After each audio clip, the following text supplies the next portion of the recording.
Selamat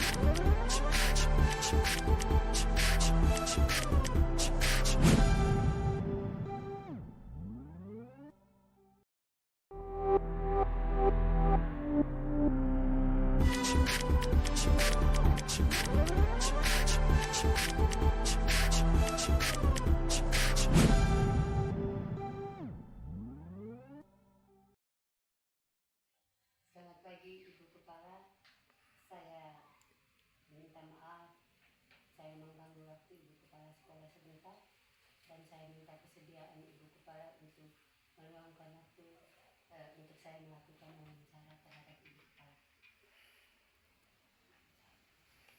Baik, terima kasih. Untuk saat ini saya bersedia memberikan waktu kepada Ibu untuk mewawancarai terkait guru penggerak ini, dan saya bersedia untuk berikan waktu saya kepada Ibu. Terima kasih Ibu Kepala sudah memberi kesempatan untuk saya melakukan wawancara. Baik Ibu, kita mulai wawancaranya. Bagaimana selama ini Ibu dapat mengidentifikasi kasus-kasus yang merupakan dilema etika atau pembangunan moral? Baik, kasus dilema etika merupakan situasi seseorang yang harus memilih di antara dua pilihan yang sama, yang ideal. Hal ini sering terjadi di sekolah, baik itu dihadapi oleh siswa, guru maupun orang tua. Di sekolah, guru paling sering menghadapi dilema etika. Ada suatu permasalahan tertentu. Hal itu tentu saja menjadi rumit bagi seorang guru, karena terkadang mengambil jalur tegas untuk mendapatkan solusinya. Saya bisa memberikan contoh tentang dilema etika yang terjadi di sekolah. Contoh perkelahian antara anak atau siswa yang terjadi di sekolah. Pada saat istirahat, siswa kelas 2 bermain bola secara bersama-sama. Dalam pertandingan bola itu, Dino menendang bola dan mengenai muka atau wajah Tino. Akhirnya Tino menangis dan mengambil kayu memukul Dino. Pada saat kejadian itu, seorang guru piket melihat, lalu memanggil kedua anak itu dan mencari tahu permasalahan yang terjadi. Guru piket itu mengalami dilema etika yang mana Dino melakukan perbuatan yang tidak dengan sengaja kepada Tono, namun Tono secara arogan memukul Dino dengan kayu. Dalam hal ini, sebagai seorang guru, terutama guru piket yang menyaksikan itu, dia perlu mendefinisikan atau mengidentifikasikan kasus itu secara baik demi terjadinya hal-hal yang tidak diinginkan di sekolah itu. Bagaimana Ibu Kepala Sekolah mengambil suatu keputusan? Baik dalam menghadapi kasus-kasus yang ada di sekolah, maka pengambilan keputusan berbasis nilai kebajikan. Itu merupakan sebuah proses dalam menentukan sebuah pilihan, keputusan, dan berbagai alternatif yang ada untuk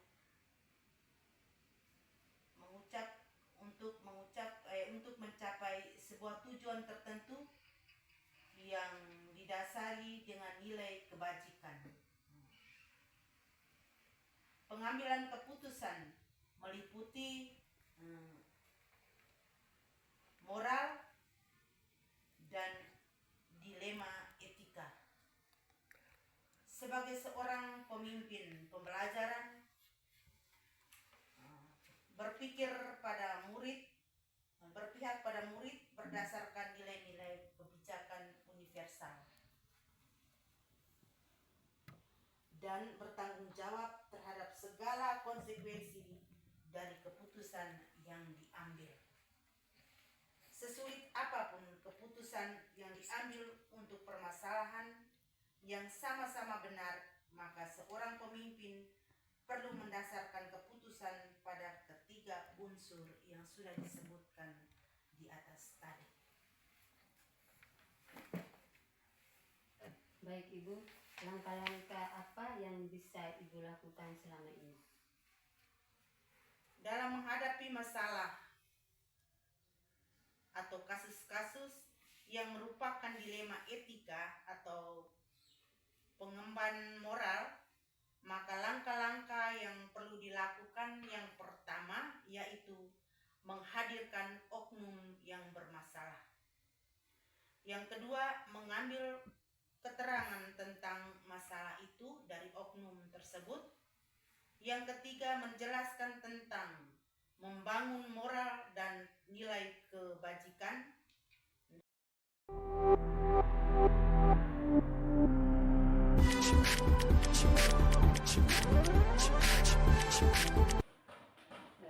Selamat siang Bapak Kepala Sekolah.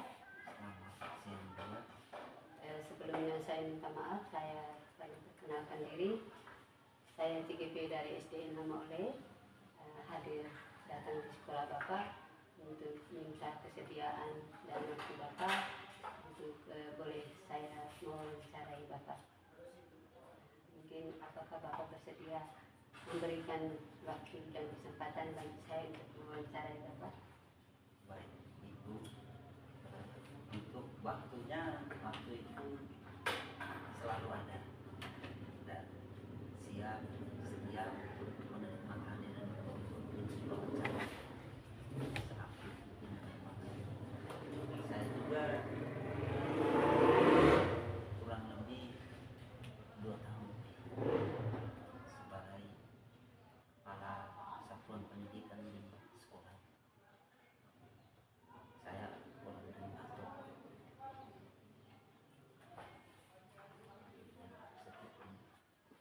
Terima kasih Bapak atas waktu dan kesediaan Bapak untuk siap saya melakukan wawancara tentang pengambilan keputusan yang berdasarkan nilai-nilai kebajikan. Baik Bapak, kita mulai wawancara kita dengan pertanyaan pertama. Mungkin selama ini bagaimana Bapak mengidentifikasi kasus-kasus yang merupakan dilema etika atau pembangun moral? Baik Ibu, terima kasih atas pertanyaannya. Terkait dengan dilema etika ini, itu situasi di mana seseorang dihadapkan pada 2 atau lebih pilihan yang sulit, di mana setiap pilihan memiliki konsekuensi. Konsekuensi dalam hal ini konsekuensi moral yang sama-sama kuat. Dalam situasi ini tidak ada pilihan yang benar secara mutlak, karena setiap pilihan akan mengorbankan nilai moral yang lain. Jadi mungkin cara yang saya lakukan untuk mengidentifikasi dilema etika ini ada beberapa cara.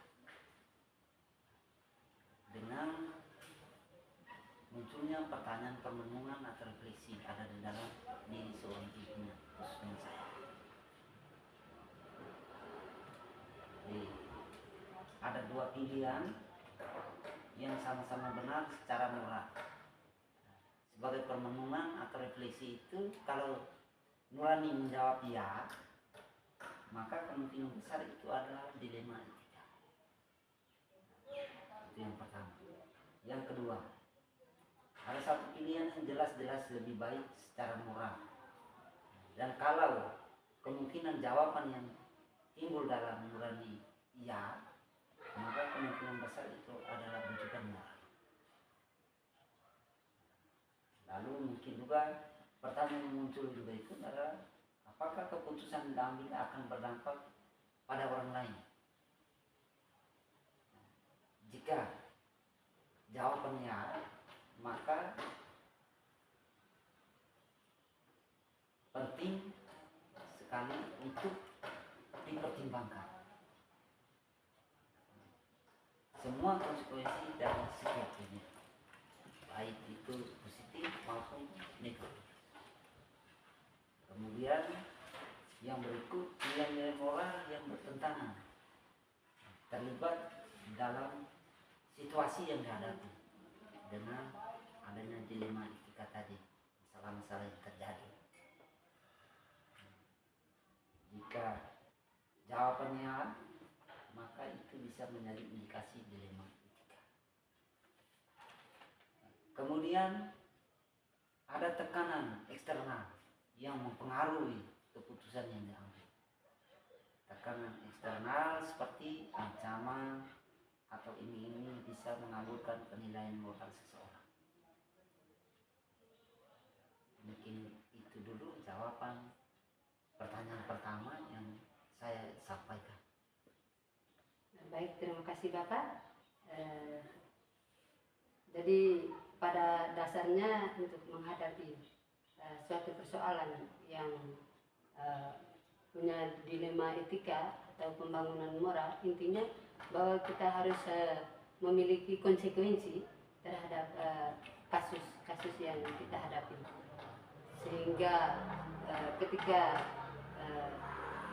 kita memiliki konsekuensi yang kuat, pasti kita bisa menentukan mana yang kasus ini berdilema etika, mana yang kasus ini sebagai rujukan moral. Ya.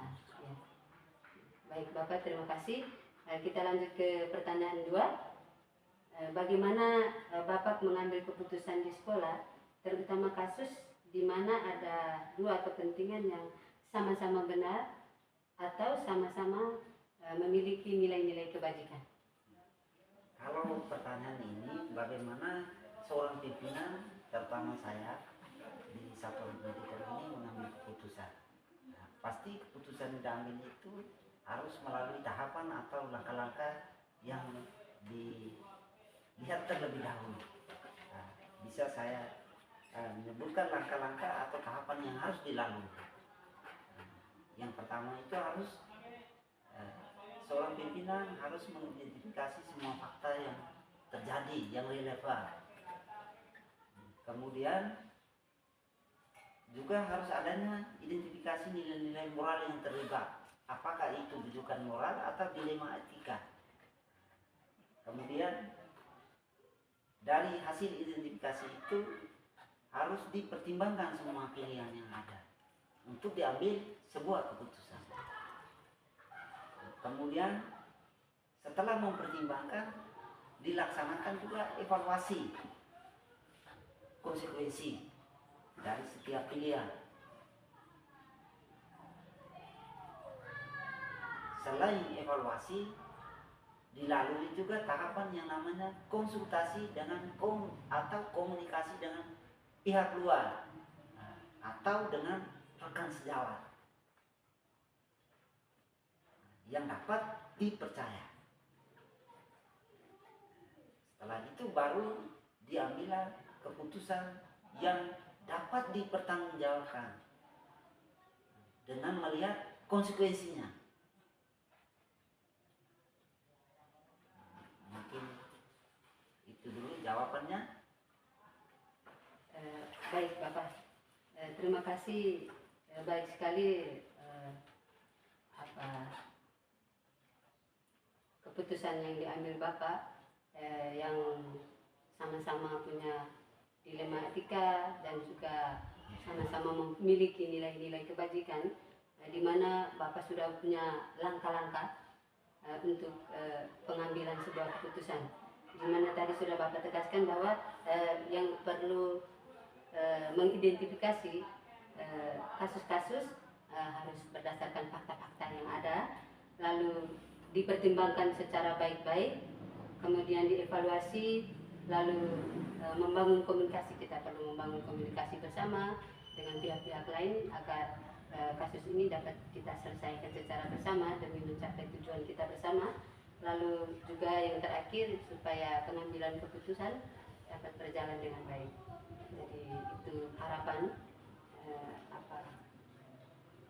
sebagai seorang pemimpin dalam pengambilan sebuah keputusan. Terima kasih Bapak.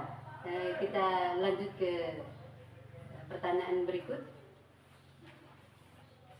Apa langkah-langkah yang Bapak lakukan selama ini dalam mengambil sebuah keputusan? Ya, langkah-langkah yang diambil selama ini, khususnya di lembaga ini, sudah saya sebutkan tadi. Iya. Langkah-langkahnya itu mulai dari identifikasi semua fakta yang relevan, identifikasi nilai-nilai moral yang terlibat dengan kasus-kasus yang dihadapi. Kemudian pertimbangan, evaluasi, dan komunikasikan atau konsultasikan dengan rekan sejawat atau pihak luar yang dapat dipercaya untuk bisa diambil sebuah keputusan. Dan ketika diambil keputusan itu harus dapat dipertanggungjawabkan sehingga tidak merugikan pihak tertentu atau orang tersebut. Baik, terima kasih Bapak. Pada intinya langkah-langkah yang sudah disebutkan tadi di atas itu yang selama ini Bapak lakukan dalam pengambilan sebuah keputusan, baik dilema etika maupun membangun moral, sehingga dalam pengambilan keputusan ini, dari langkah-langkah ini sudah memenuhi 3 unsur, yaitu kita berpihak pada objek yang mempunyai kasus, lalu yang kedua harus orang lain. Ya, berpihak pada orang, lalu yang kedua pada unsur nilai-nilai, nilai-nilai etika, moral yang perlu kita tanamkan di sekolah selama ini. Lalu yang ketiga itu harus punya konsekuensi dan tanggung jawab. Langkah-langkah pengambilan keputusan yang sudah tadi saya simpulkan untuk ketiga unsur penting ini. Yang berikut, kira-kira hal apa saja yang selama ini Bapak anggap efektif dalam mengambil keputusan pada kasus dilema etika? Hal-hal yang dianggap efektif itu selama ini yang dilakukan, saya berikan sebuah contoh kasus yang terjadi di satuan pendidikan ini. Seorang siswa menyontek ketika dilaksanakan ujian. Pimpinan mendapat laporan dari siswa yang lain yang berada di kelas yang sama dengan siswa tersebut. Maka sebelum diambil keputusan secara bijak dan efektif, harus dilalui langkah-langkah tadi. Kita harus analisis dulu, identifikasi dulu, apa betul atau tidak yang dilaporkan ini betul terjadi atau hanya sekedar melapor. Setelah dianalisis, dicari tahu, ternyata betul, maka selaku pimpinan mengambil sebuah keputusan, memberikan pembinaan, bimbingan, dampingan terhadap peserta didik yang menyampaikan pada saat ujian bahwa seperti ini, maka nilai kejujuran tidak ada pada diri Anda. Dengan memberikan arahan-arahan yang memotivasi, bukan menyalahkan. Ini yang perlu kita jaga. Karena karakter daripada siswa ketika kita bentak, ketika kita marah, mereka jadinya kendur. Seperti itu. Mungkin sebatas itu dulu. Baik, terima kasih Bapak. Saya senang sekali mendengar penjelasan Bapak tentang bagaimana efektif dalam mengambil sebuah keputusan ini dengan Bapak memberikan sebuah contoh yang nyata yang terjadi di dalam kelas. Berarti kita harus berpihak pada siswa. Lalu setelah itu kita memberi dia satu motivasi yang baik, yang bagus supaya ada perubahan di kesempatan-kesempatan berikutnya, sehingga tidak membuat siswa itu akan merasa disisihkan atau putus asa, atau mungkin lebih banyak takut dan malu dengan teman-temannya, akhirnya mungkin konsentrasi dalam pembelajaran bisa terganggu. Jadi untuk penyelesaian kasus ini kita tidak mencari yang benar dan salah, tetapi kita harus berdasarkan pada nilai-nilai kebajikan yang sudah kita tanam di sekolah kita masing-masing, termasuk dengan nilai kejujuran tadi. Baik sekali, terima kasih Bapak. Lalu pertanyaan selanjutnya, mungkin dalam pengambilan keputusan pasti ada tantangan. Jadi bisa mungkin Bapak sampaikan tantangan apa saja yang Bapak hadapi selama pengambilan keputusan. Baik. Setiap kita, baik itu pimpinan atau rekan sejawat, teman-teman guru yang lain, pasti dalam melaksanakan tugas selalu adanya tantangan atau hambatan, rintangan, kendala yang dihadapi ketika terjadinya dilema etika atau bujukan moral tadi. Pasti banyak. Sebagai pimpinan selalu siap, sigap dalam menghadapi semua ini, dan perlu menyelesaikan, mencari jalan keluar, mencari solusi untuk bisa mengambil sebuah keputusan yang tidak berdampak negatif terhadap baik itu peserta didik atau rekan-rekan sejawat yang mempunyai persoalan. Oleh karena itu, keputusan, kebijakan yang diambil oleh pimpinan itu diterima oleh semua pihak yang tidak mementingkan satu pihak atau orang tertentu, tapi demi kepentingan bersama lembaga pendidikan. Dan semua keputusan yang diambil oleh pimpinan selaku kepala satuan pendidikan di sekolah ini itu tidak pikiran sendiri dari kepala sekolah atau guru yang diberikan kepercayaan untuk menyelesaikan kasus. Jadi dia juga perlu mendengar, kepala juga perlu mendengar masukan, input yang diberikan oleh rekan-rekan atau orang luar yang berguna, bermanfaat bagi lembaganya, sehingga tidak ada kesan negatif, tidak ada kesan kepentingan orang-orang tertentu. Mungkin itu. Baik, terima kasih. Intinya bahwa setiap menghadapi kasus atau persoalan itu pasti ada tantangan, dan tantangan itu tentu saja juga kita tidak hadapi sendiri, tetapi perlu kita berkolaborasi bersama ya, dengan pimpinan, rekan sejawat, lalu dengan pihak-pihak lain yang bisa kita percaya untuk membantu dalam penyelesaian persoalan di sekolah kita. Baik, itu terima kasih Bapak. Dan kita lanjut ke pertanyaan berikut. Apakah Bapak memiliki jadwal dalam penyelesaian masalah etika, dan apakah Bapak langsung menyelesaikan di tempat atau memiliki jadwal untuk menyelesaikan atau prosedur seperti apa yang diperlukan Bapak dalam pengambilan keputusan? Kalau terkait dengan jadwal ini, selama ini selaku pimpinan di sekolah ini, saya tidak punya jadwal. Saya tidak punya jadwal. Nah, jadwal itu dengan sendirinya menyesuaikan dengan konflik atau masalah persoalan yang terjadi.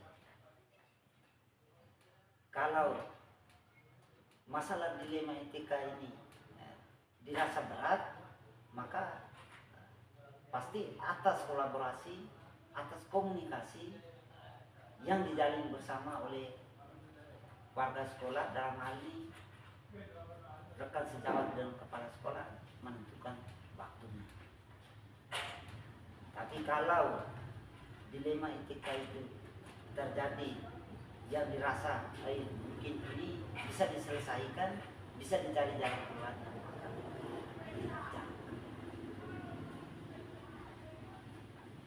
Baik, terima kasih Bapak. Jadi pada intinya bahwa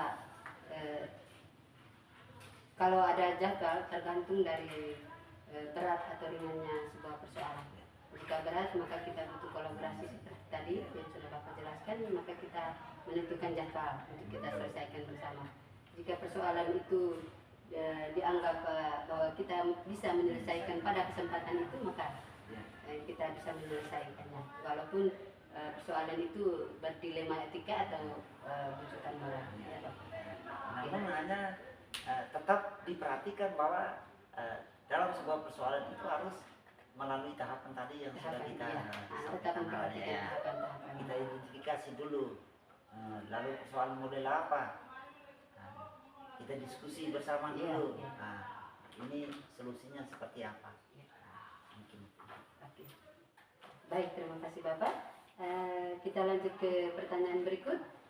Apakah ada seseorang atau faktor-faktor yang selama ini mempermudah Bapak dalam mengambil sebuah keputusan? Kalau faktor-faktor atau ada seseorang yang dapat mempermudah, ya satuan pendidikan itu kan ada kepalanya, ada rekan sejawat atau guru-guru yang ada, tenaga pendidikan atau pegawai, dengan pemangku kepentingan lain yang ada di bawah tanah di desa ini. Maka sebagai pimpinan tidak merasa juga berat, karena kalau ketika terjadinya dilema etika tapi terjadi di sekolah, maka jelas orang-orang tersebut yang dilakukan komunikasi, informasi, lalu dipertimbangkan secara bersama yang putusan bahwa kasus seperti ini, maka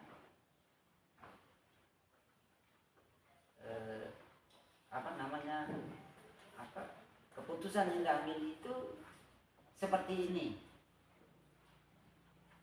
sehingga pihak yang terlibat dalam kasus itu merasa tidak diasingkan atau tidak disingkirkan dari satuan pendidikan ini. Kita tetap dalam satu keluarga, seperti itu. Baik, jadi dari penjelasan tadi bahwa tetap pada prinsipnya bahwa kita tidak sendirian, tetapi kita harus membangun komunikasi, kolaborasi yang baik dengan pimpinan, bahkan sejawat, juga dengan pihak-pihak lain seperti komite, lembaga-lembaga pemerintah yang selama ini turut membangun sekolah. Ya.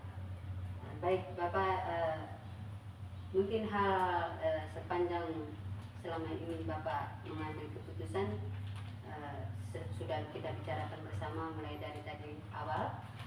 Mungkin ada pembelajaran yang bisa diambil dari pengalaman-pengalaman yang sudah Bapak ceritakan tadi dalam mengambil sebuah keputusan yang dilema itu kan.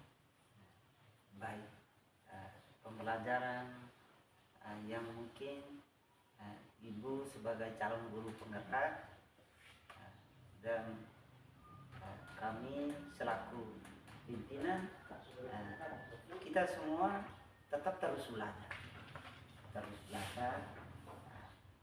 Kita memahami perbedaan antara dilema etika dan rujukan moral.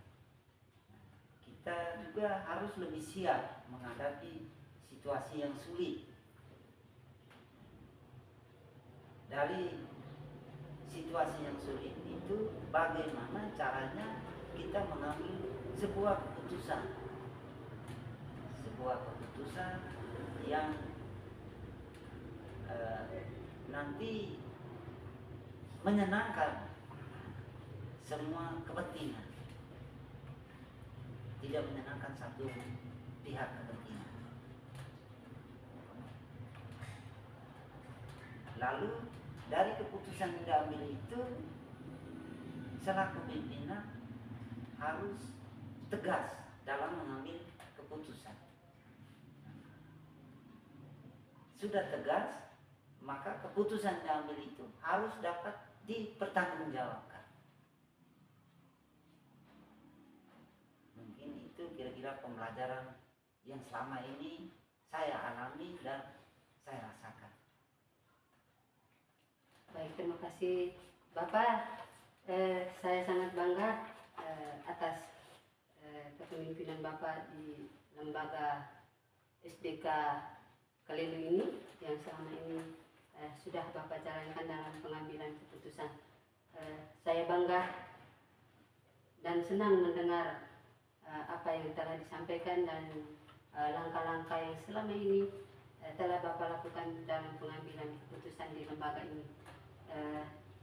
Ya seperti yang Bapak katakan tadi bahwa saya juga CGP juga perlu belajar dari pengalaman-pengalaman Bapak yang sudah mendahului kami sebagai seorang pemimpin.